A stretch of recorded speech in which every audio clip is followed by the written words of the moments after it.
Hi guys, welcome back to our YouTube channel. So in this video, I'll be showing you on how to unblock someone on Instagram.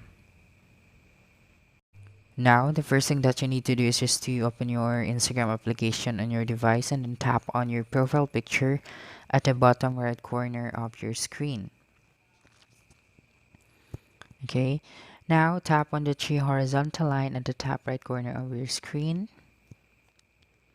Then tap on settings and privacy. Okay, now